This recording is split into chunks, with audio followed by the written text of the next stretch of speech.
gözlerin ox kimi qəlbimi deşdi. Ay şirin xanım, bu nə nazdı, bu nə işdi? Qatlı sözlərin bal kimi axır dodaqdan. Dil tökmələrin gülməyin halımı dəyişdi.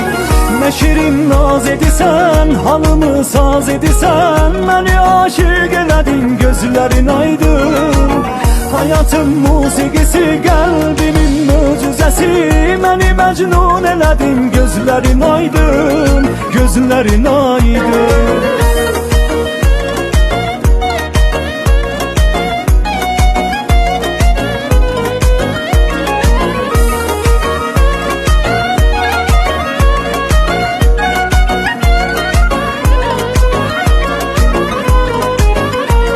Yazmışam səni qəlbimə arzu diləyim.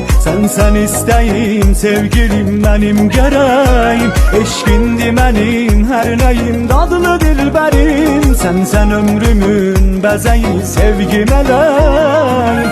Nə şirin naz edirsən, halımı saz edirsən. Məni aşiq elədin, gözlərin aydın.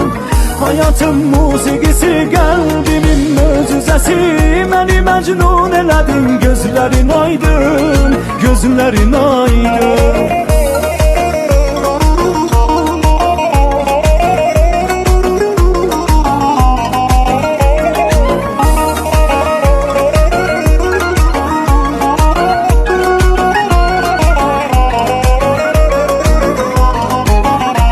Süzmə gözlərin ox kimi qəlbimi deşdi.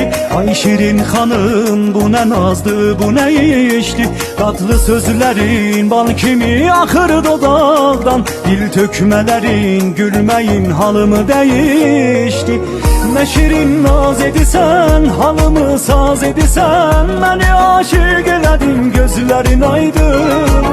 Hayatım musiqisi, qəlbimin möcüzəsi.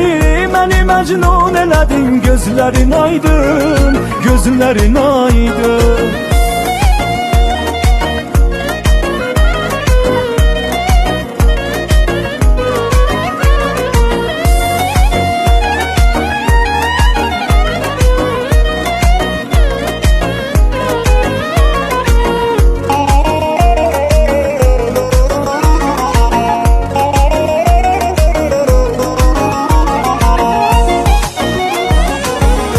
Şirin naz edirsən, halımı saz edirsən. Məni aşiq elədin, gözlərin aydın. Hayatım musiqisi, qəlbimin möcüzəsi.